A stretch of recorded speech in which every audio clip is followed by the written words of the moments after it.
first and foremost, congratulations, Abhilash. It's no mean feat what you've done. Congratulations.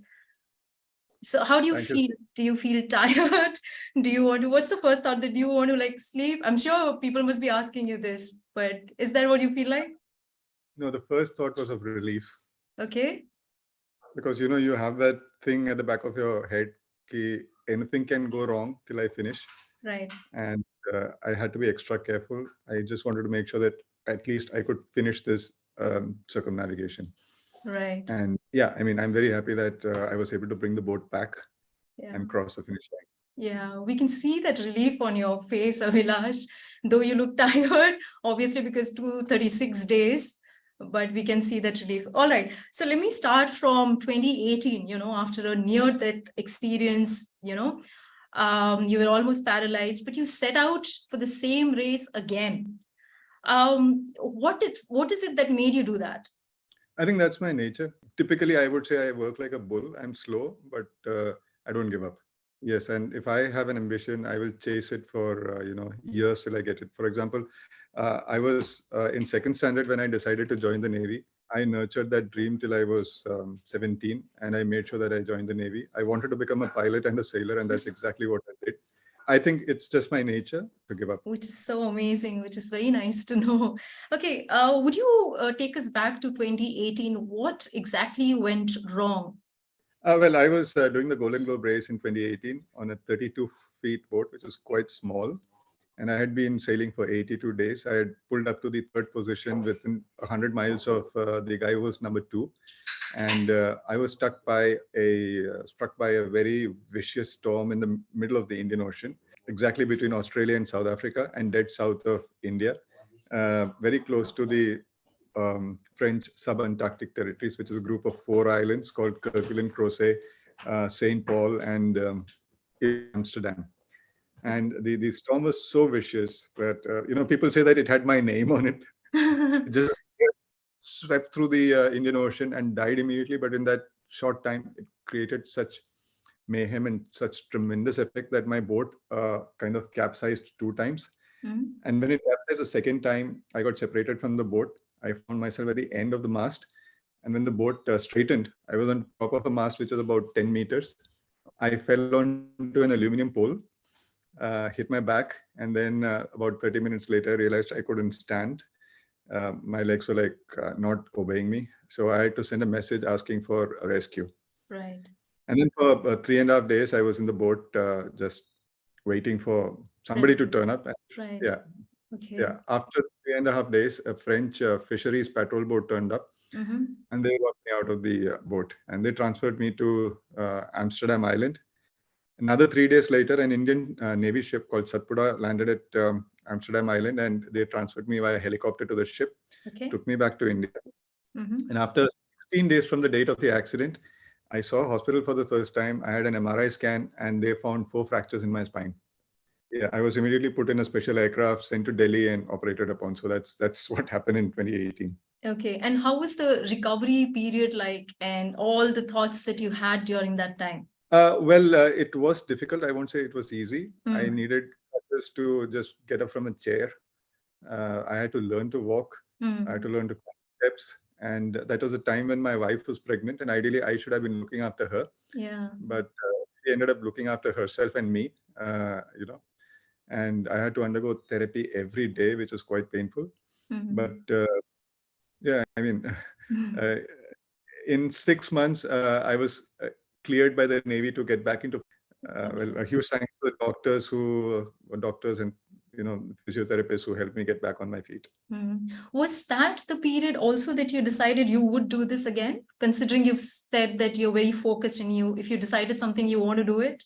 No, I decided to do this when I was lying in my boat. Oh, wow. So suddenly I had a lot of free time. The pressure of sailing was not there. I could make plans for the future. There was nothing to do. So This I you're started. talking when you met with the accident, you decided on the boat then and there. Yes, absolutely. So I was planning what sort of boat to buy, what sort of team to set up, and how to look for a sponsor. And I was already making plans at that time. Wow. So not such a big accident. Okay. Oh, so because I wanted to ask you, after what you faced and experienced in 2018, how did you prepare yourself physically, emotionally, and mentally? But you've pretty much answered that. If you were thinking on that boat there, you were already prepared. But was there something like emotionally, or because you said like your wife was also pregnant, everything put together? How did you prepare yourself for this particular one? Well, yeah, so physical preparation was basically therapy, and when I got back to normal, what I would consider was normal. Right. Uh, I think that was good enough to sail a boat. And when you start working on a boat, your body automatically changes and adapts to that particular boat. So Hmm. that was taken care of. I think emotionally and psychologically, the fact that you want to do it, just because you want to have that experience again, is reason enough. You don't need any further preparation. Now, if somebody had forced me into going around the world again, Yeah. then that would have been a different story. But here, I wanted to do it. Right. And not just that, I had a lot of support and faith from my family, from my mother, my brother, and my wife. A lot of people supported me. My dad supported me. Sorry, whenever I would broach the topic of going back to sea again, I was scared of broaching the topic, but they were very encouraging. In fact, Okay. yesterday my brother and I had a chat. He's come down to the Sablo Loan. We both had a chat yesterday, and he said, "I'm proud of you not because you finished it, but because you decided to go back again." Wow. You do have a very supportive family. Because I wanted to ask you also, was there anyone who said, no, you shouldn't do this? There were people, Okay. but they said out of concern, Okay. not out of jealousy. So I, considered what they said, and they said that don't, play to the gallery, as in don't do it for a personal accolade or something. And Right. that was very sensible. Right. It is a And you very didn't do sensible. that for, you didn't do this for that. You cannot do it for, accolades. Right. Even if you get a single word of appreciation, you Right. get it after 8. Yeah, exactly. It's not like a stadium match where fans are cheering and you are pumped up by that and run faster and chase a ball faster. Yeah. Here, even if you get an accolade, it's after 8 months. Right. Okay. So even like now you've finished it and you've come out successful, but I'm sure there were challenges while you were there. Do you want to tell us about that? Weather conditions, storm, your boat, battery, all of that? What were the challenges, the most challenging aspect of all your journey? Well, I mean, there were incredible amount of challenges. First, I didn't realize, but I had a little bit of remnants of, the last accident still Okay. within me. And I realized that I had that problem only when I was at sea in this race. And by that, And what there were, exactly would you mean? Like remnants as in? in the sense that I clearly remember experiencing, breathlessness, shortness of breath, Okay. and Okay. tightening of the jaws and neck, and thighs and all Right. on 21st of September, on which the accident happened. Yeah. Then again, I had similar problems close to the geographical point where I had the accident when I was Okay. crossing that. I didn't realize that I had those problems till I crossed that point, and then Mhm. I felt completely light. That's when I realized that I had that problem. Okay. That was one aspect of it, but Okay. I really didn't have time to prepare the boat very well. I just Mhm. had a month and a half, and the boat started, giving a little bit of trouble. Mhm. For example, the self-steering broke, and I repaired it with a toilet door and then the hatch cover of a hatch. And finally, all these things broke, and I used my anchor to steer the boat. Right. Okay. My batteries were giving issues. I kind of, worked around that. I had electrical blackouts. I had running backstays part, and I removed the guardrail and climbed the mast and rigged a new running backstay. Mhm. And it was like literally every day I had a new problem. My mainsail stitch is tore end to end. It's like a 4 meter rip. I took the mainsail, completely off the mast, took it inside, and spent about 26 hours stitching it and putting it back. Okay, so you learn all this before you set out? Like there's so many things which can just happen. No, you don't learn all these things. So what I say is that you carry tools with you. Tools in the sense, I'm not talking about physical tools, but Right, let's say tools like intelligence, experience, right, and inventiveness right. and stuff like that. And Mm-hmm. of course, the ability to deal with such stresses. You Mm-hmm. carry them as tools and employ them to find a solution when the problem happens. Right, right. I also read somewhere or I heard that you were at the tiller for 12 hours. Was it Yes. daytime? Was it night? Like what was it like? So You couldn't move. yeah, so that was a day when the wind suddenly picked up without any warning. Mm-hmm. and it went from 15 knots to roughly maybe 60. And the control lines of my autopilot just slipped out, and I had the tiller in my hand, and I had to continuously steer, because if I left it to put the lines back, the boat will topple. Okay. And it started during daytime, and the winds wouldn't stop, and I kept steering. It was very difficult on my back. I Mm-hmm. kept steering for 12 hours. So in that time, it passed from day to night, and I couldn't see anything. I couldn't see the direction of the wind because I could not switch on a light. I couldn't see the compass because I couldn't go inside and switch on the compass light. Right. Finally, I managed to, for a split second, I rushed inside, switched on the lights, and picked up a head torch and came out. And I continued steering, no food, nothing, till the wind came down. That was Wow. over 12 hours of, hand steering. Right. Talking about food, Abhilash, what did you eat? Well, I had a few kinds of food. I had freeze dry, and I had some from Defense Food Research Laboratories. Then I had regular rice and a lot of cans of meat, which I used to, rice I used to cook and have it with the meat. Okay. So these were the mainstay that I had for the race. Okay. And what about water consumption? So the thing is, you cannot carry RO plant, which converts seawater to fresh water, and you Okay. cannot have bottles with you. Mm-hmm. You can have a tank, and you can have jerry cans. And I had 270 liters when I started off. Okay. Okay, and which means roughly 1 liter per day. That's what you Oh, consume. And the wow. idea is Okay. to supplement this with rainwater. Okay. And it's not so easy. It's not like it rains and you Obviously. suddenly have 100 liters of water. Yeah. So Right. in the beginning, I was not very successful, but on the return leg, I managed to catch 100 liters plus of water. But otherwise, I was mostly on 1 liter a day, cooking rice in seawater, Okay. um, having like 1 glass of water in 2 days, and really, really conserving on water. My God. Okay. What about sleep, Abhilash? Were you able to sleep? Did you sleep at all? That's interesting, because if you don't sleep, you end up with hallucinations. Yeah. You have to sleep, and sometimes, like when you know that the weather is going to be very steady and there are no ships around, you can kind of sleep a little longer. Mm. But otherwise, every 20 minutes, you're getting up and checking if things are fine, if there's a ship, if something has changed, the boat needs attention. And sometimes it's just 1 hour a day. Like the day I finished the race, I slept only 1 hour at night. Wow. Oh my God. So on a regular basis, on like for 236 days, what would be your sleep pattern like if you did catch some sleep? How much would you sleep? Like every 20 minutes you're waking up, you're saying, I think the total would be like 30 minutes. Sorry, 4 or 5, sometimes 6 hours a day, but not more than that. God. Okay, all right. If I were to ask you, Abhilash, also, like, what all did you see, around you? What was the most interesting thing, and what was the most scariest thing? Well, the interesting things were scary. Yeah. There were clear signs that the sea is changing, Okay. and not in a good way. Okay. So I saw flying fish at 41 degrees south. You don't see it beyond 23 degrees usually. I saw it at 41 degrees south. Wow. I saw albatross way north of where they should have been. I saw the Sargasso seaweed way south of where they should be. I saw them at 2 degrees south of the equator. They don't come so far south.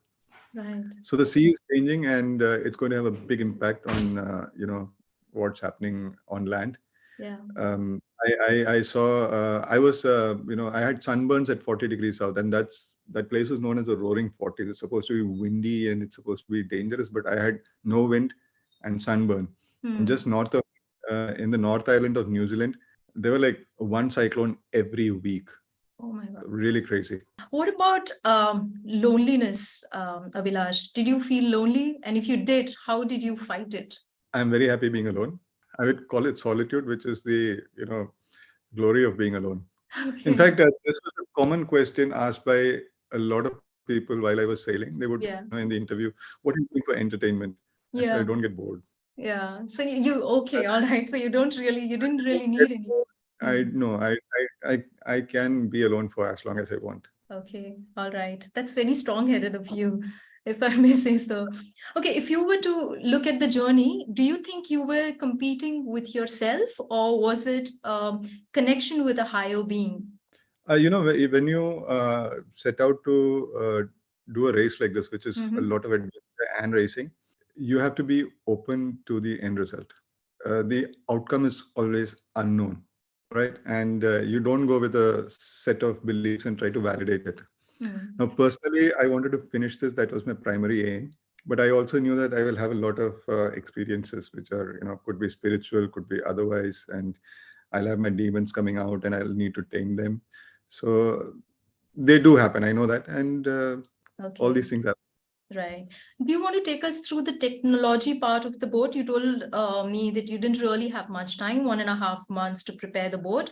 How equipped was it technologically? So the idea is to race the boat around the world using 1968 technology. Okay. So anything that did not exist in 1968 cannot be used. No Oh, GPS, no electronic watches, no mobile phones, no satellite phones, no, um, no nothing literally.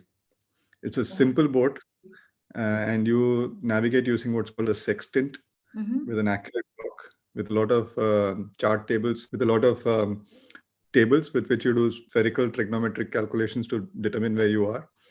And yeah, it's quite simple and difficult like that. No way to communicate with your family because satellite calls to your family is not allowed. Mm-hmm. So yeah, that's how it is. But the thing is, you do have a lot of high-tech emergency devices so that if anything happens, you can press a button and the rescue centers are alerted about distress. What about sponsors, Abhilash? I'm sure sponsors are very big and important aspect of, racing or taking up any sport. So, how did you go about arranging that? Oh, well, it was quite simple for me. I started a crowdfunding campaign, and at Okay. the same time, I reached out to a few friends who Mm-hmm. started sending messages all over the world looking for sponsors. And I found Bayanat like that. It was very straightforward and simple for them. They found value in it. They found a strong connection in it. And the CEO of Bayanat told me that, if you cross the start line, that's victory enough. Every mile you sail after that is bonus. So don't worry about the final outcome. Right. Just start. The fact that you've decided to go back, that is Hmm. good enough. And then Okay. I had support from Jellyfish Motorsports, which is my conservation partner.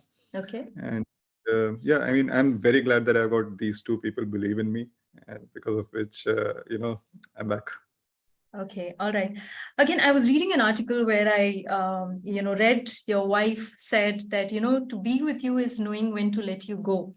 She was obviously talking about the experience, that you had in 2018, and yet, letting you do what you want to. How would you sum that up? And I'm sure she's a great support in your life. Well, two things. One, her name is Urmi Mala, which means a string of ocean waves. Wow. Okay. That's one thing. And one day after the accident, I had a little chat with her and I told her, would you have married me if I were in any other profession? If I were a doctor or an engineer or, IT guy or something like that? And she said, no. And I said, see, I need to go back to sea. And she kind of understood. The sea is a very strong connection between us. Although Mhm. we are on, different sides of the sea. She stays at home and I go, so far away, but we are connected because of the sea. Right. Okay. If you were to write a book, Abhilash, in future, you know, I'm sure you'll give that a thought. What would this experience, what would the chapter be called? The book or the chapter? Okay, the book, if you're writing entirely about this, if you're writing about your life, what would this chapter be called? Or you can tell me if you're thinking of writing an entire book on this. Oh, well, this chapter will be unfinished business. Unfinished business. Yeah. Okay, so then let me ask you, what next then? What are you looking forward to? Would you want to go on another sailing expedition? The first thing I want to do is to have, go home, meet my family, and have fish curry rice at Goa, and then go home to my Malabar paratha, and that's what I'm really looking for. Okay, but would you want to sail again? Yeah, why not? It's see, I don't sail as a profession, so I don't Right. make an income out of it. Hmm. So I need to balance all these long voyages with, something else to support my family. But I love the sea. In fact, I tell people I have Stockholm Syndrome. The sea tries to kill me, and I try to love it back. Oh yeah, sure, Um, yeah, seriously. yeah, so Hmm. um, I will be looking forward to more experiences, but maybe not something that lasts 8 months. Probably Hmm. a 3-4 day intense race, or there are events I can take part in. At the Right. same time, I'm also playing a role in the administrative part of sailing in India. Mm-hmm. I'm a council member the Yachting Association of India, Mhm. and I'm also, member of a few sailing clubs, and I'm the president of the JAT Association of India. Okay. So, yeah. Okay. And since after 236 days, how does life away from the sea feel? Has the feeling sunk in yet that you're not at sea? Oh, definitely. I mean, you look at the number of people around you, it's a mind. Yeah, yeah. But From solitude to yeah, crowd. when I'm sleeping, it's as if I'm back at sea and I'm woken up randomly, and I just want to check if everything is fine. Okay. What are the changes that you see in yourself? Has the sea or has this experience changed something in you? Do you feel like a different person? Or any changes that mentally, emotionally? There are a lot of psychological and physical changes that happen, and one is that you've been leading such a Spartan life that when you come back on land, everything looks an excess. Right. You've been like living with a finite set of resources, and you need to keep making repairs to and that your survival depends on that. So much so that when you're back, your respect for resources is quite tremendous. Hmm.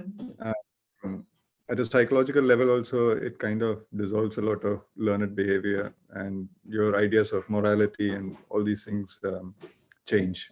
Okay. You could have come first. I mean, like coming second and the only Indian is no mean feat. But did that play in your mind somewhere when you realized that you finished second?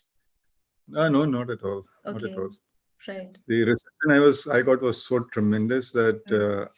I believe people saw it as a victory for man rather than. Absolutely. Absolutely. Yeah. I was reminded of Hemingway, who said, "Man cannot be defeated." Yeah, they're also calling you Titanium Tommy. I think that title absolutely suits you, Yeah. Um, to people, to youngsters or to enthusiasts who want to listen to you listen to your heart and you went ahead and you've come out so successful. What is your message to them? Anything that they want to do, not necessarily sailing, but something that they want to do when their hearts are there. What is the message that you want to give them? Take the risk. It's worth it. Yeah, I mean that's what life is about. Take that risk. But thing is, I didn't one fine day decide to go around the world and pick a boat and cast off those lines and like who Mark Twain said, cast off those lines and Right. carry on, go Mhm. dream. It was not like that. I've got at least 25 years of experience sailing. Hmm. So it's a slow process. Have faith in yourself and keep taking a little bit more risk with each thing that you do. Be well Yeah. prepared. Right. Plan for contingencies, and you will be a different person. Right. Okay. I just want like a, quick 5 questions with you. Like you said, 5 things that you want to do first. Like you said, food, you want to go and eat fish curry and go and food. The person that you want to hug right now. My wife, Okay. my mom, What do you want to tell your kids? take a risk. Take a risk. Okay. Between going out on a date and sleeping for catching up on sleep, which one would you choose? Sleep And how long do you want to sleep? forever. Okay. All right. Are these interviews tiring you? I'm sure they are, but I'm so glad that you stayed. I mean, life on land is tiring because it's a sudden shift, but this is a very important and necessary part of what I did. Right. And I really would like to thank all these people who are spreading the message of what happened at sea to everybody back home. It's probably far more important than what I did. Like Right. Marquez said, in life, what is important is not what you do, but what you Mhm. recount and you are Right. doing the recounting. You are like Okay. telling the world about what happened. Right, right. Okay, I'll make this last. I also again read it somewhere that you said sailing as a sport is very different, where the bond itself, like you were, I think, talking about the 2018 experience when somebody else and came and rescued you, or a competitor can come and rescue you if they see you in a very difficult position. So, what is it? How is sailing different? What is so different in sailing that the bond is stronger? Because we are competitive, we are trying to figure out who will come first, but we also know that in a way the common enemy is the sea. It's not the other guy. Right. And it's happened many times in the history of sailing that a competitor comes to rescue you. Mhm. And forget rescue. I mean, that's it. That happens at sea. It is your duty as a seaman to go and rescue somebody who's needs, who's in distress. Before the start of this race, I had a collision, and I somehow managed to get the boat back on land, and we pulled the boat out and put it on hard. And I was like, I had not slept. I was like in a very bad mental state, and there was a Turkish guy who was a competitor. He came and told me, "Why don't you go take a shower?" I said, "Okay." And I went to the common toilets and I had a long shower. And by the time I came back, I had three of my competitors clean the entire boat, remove all the sails, tidy up things. Breakfast was ready, and that's sailing. Wow. Yeah, Wow. these are competitors who did that. Yeah, that's such an amazing thing to know. Okay, I'll make this one last. Apart from you, the other protagonist in this entire show, if I may call, is your boat. What is the connection that you've made with your boat? Do you have like a name for it? Or when you didn't have anybody to talk to, did you talk to it? Did you talk to the sea? What is the boat like in your life? It's a body and soul connection. I think I'm the soul, and boat is the body. So the boat Okay, enables the soul to have physical experience. right. Uh, yes, and that's what I feel. And then I feel like the moment I leave the boat's character changes, and it will Okay, assume the character of the next guy who sails it. okay. And did you like talk to it or talk to the sea, talk to yourself during this? I use, no, I mean I'm not that extreme psychological case. Okay, all right. You're quite sorted. All right. Yeah, Thank you so much, Abhilash. Thank you for making time. Thank you for speaking to us. And congratulations again. thank you. Thank you so Thank you much, so Abhilash.